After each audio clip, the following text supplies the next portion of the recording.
ഇസ്രയേലിനെതിരെ രൂക്ഷ വിമർശനവുമായി എത്തിയിരിക്കുകയാണ് തുർക്കി. പശ്ചിമേഷ്യയെ വീണ്ടും സംഘർഷത്തിലേക്ക് തള്ളിവിടാൻ ഇസ്രയേലിലെ യുദ്ധത്തിന് അടിമപ്പെട്ട സർക്കാരിനെ അനുവദിക്കരുത് എന്ന് വ്യക്തമാക്കുകയാണ് തുർക്കി പ്രസിഡന്റ് റജബ് തയ്യിബ് എർദോഗാൻ. ഇസ്താംബൂളിൽ നടന്ന ഉഭയകക്ഷി ചർച്ചകൾക്ക് ശേഷം പാകിസ്ഥാൻ പ്രധാനമന്ത്രി ഷെഹ്ബാസ് ഷെരീഫിനൊപ്പം നടത്തിയ സംയുക്ത വാർത്താ സമ്മേളനത്തിലാണ് ഇസ്രയേൽ സർക്കാരിനെതിരെ അദ്ദേഹം രൂക്ഷ വിമർശനം ഉന്നയിച്ചത്. പാകിസ്ഥാന്റെ മധ്യസ്ഥതയിൽ രൂപപ്പെട്ട US-ഇറാൻ സമാധാന കരാറിനെ തകർക്കാൻ ഇസ്രയേൽ ശ്രമിക്കുന്നതായി എർദോഗാൻ ആരോപിച്ചു. മേഖലയിലെ സമാധാന ശ്രമങ്ങൾ വിജയിക്കണമെങ്കിൽ ബാഹ്യമായ ഇടപെടലുകൾക്ക് പകരം പ്രാദേശിക രാജ്യങ്ങളുടെ പങ്കാളിത്തവും പിന്തുണയും അനിവാര്യമാണെന്ന് ഇരു നേതാക്കളും വ്യക്തമാക്കുന്നു. ഗാസയിൽ പലസ്തീനുകൾക്ക് നേരെ ഇസ്രയേൽ നടത്തുന്ന മനുഷ്യത്വരഹിതവും നിയമവിരുദ്ധവുമായ ആക്രമണങ്ങളെയും ലെബനൻ, സിറിയ എന്നിവിടങ്ങളിലെ നെതന്യാഹു ഭരണകൂടത്തിന്റെ സൈനിക നീക്കങ്ങളെയും തുർക്കി ശക്തമായി തന്നെ അപലപിച്ചു. എല്ലാ മതവിഭാഗത്തിൽപ്പെട്ടവർക്കും സമാധാനത്തോടെയും സുരക്ഷിതമായും ജീവിക്കാൻ കഴിയുന്ന ഒരു സാഹചര്യം മിഡിൽ ഈസ്റ്റിൽ ഉണ്ടാകണമെന്നാണ് തുർക്കി ആഗ്രഹിക്കുന്നതെന്നും എർദോഗാൻ കൂട്ടിച്ചേർക്കുന്നു. നയതന്ത്ര പരിഹാരത്തിലൂടെയും സാമ്പത്തിക വളർച്ചയിലൂടെയും മിഡിൽ ഈസ്റ്റിൽ സമാധാനം കൊണ്ടുവരാൻ തുർക്കിയും പാകിസ്ഥാനും ഒന്നിച്ച് പ്രവർത്തിക്കുമെന്നും അദ്ദേഹം ഉറപ്പു നൽകിയിട്ടുണ്ട്.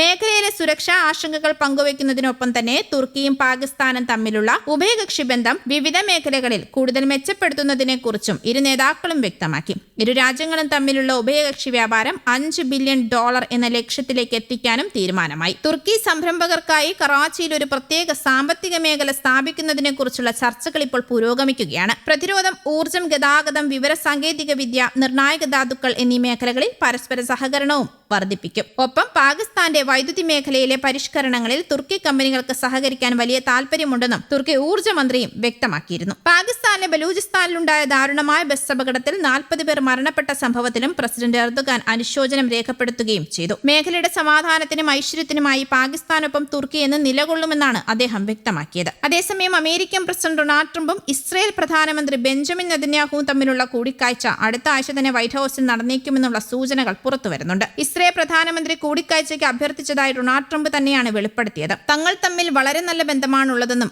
ആരാണ് ബോസ് എന്ന് നെതന്യാഹുവിന് കൃത്യമായി അറിയാമെന്നുമാണ് ട്രംപ് പറയുന്നത്. ശനിയാഴ്ച ഒരു മാധ്യമത്തിന് നൽകിയ അഭിമുഖത്തിലാണ് ട്രംപ് ഇക്കാര്യം വ്യക്തമാക്കിയത്. തുർക്കിയിൽ നടക്കുന്ന നാറ്റോ ഉച്ചകോടിക്ക് ശേഷം അടുത്ത ആഴ്ച തന്നെ കൂടിക്കാഴ്ച ഉണ്ടായേക്കുമെന്ന് ട്രംപ് അറിയിച്ചു. അമേരിക്കയുടെ 250ാം സ്വാതന്ത്ര്യദിനത്തോടനുബന്ധിച്ച് വെള്ളിയാഴ്ച നെതന്യാഹു ട്രംപിനെ വിളിച്ച് ആശംസകൾ അറിയിച്ചിരുന്നു. ഈ സംഭാഷണത്തിനിടയിലാണ് ഇരുവരും ഉടൻ നേരിട്ട് കാണാമെന്ന് സമ്മതിച്ചത്. ഫെബ്രുവരിയിൽ വൈറ്റ് ഹൌസിലെ സിറ്റുവേഷൻ റൂമിൽ വെച്ച് ഇരു നേതാക്കളും നടത്തിയ കൂടിക്കാഴ്ചയ്ക്ക് ശേഷം ഇതാദ്യമായാണ് ഇവർ വീണ്ടും കാണാൻ ഒരുങ്ങുന്നത്. പശ്ചിമേഷ്യൻ നയങ്ങളെ ചൊല്ലിയും ലെബനനിലെ സൈനിക നീക്കങ്ങളെ ചൊല്ലിയും ഇരുവർക്കുമിടയിൽ സമീപകാലത്ത് ചില പ്രശ്നങ്ങൾ നിലനിന്നിരുന്നതായി റിപ്പോർട്ടുകൾ ഉണ്ടായിരുന്നു. US-ഇസ്രയേൽ സംയുക്ത നീക്കത്തിലൂടെ വധിക്കപ്പെട്ട ഇറാന്റെ മുൻ പരമോന്നത നേതാവ് അലി ഖമനേയിയുടെ ശവസംസ്കാര ചടങ്ങുകൾ താൻ സൂക്ഷ്മമായി നിരീക്ഷിക്കുകയാണെന്നും ട്രംപ് അഭിമുഖത്തിൽ പറഞ്ഞിരുന്നു. ഇറാൻ ചർച്ചകളിലേക്ക് മടങ്ങിവരാൻ ആഗ്രഹിക്കുന്നുണ്ടെന്നും ചടങ്ങുകൾ കഴിയുന്നതുവരെ ചർച്ചകൾ നിർത്തിവെക്കാൻ ഇരുവിഭാഗവും തീരുമാനിച്ചിരുന്നതായുമാണ് ട്രംപ് അവകാശപ്പെട്ടത്.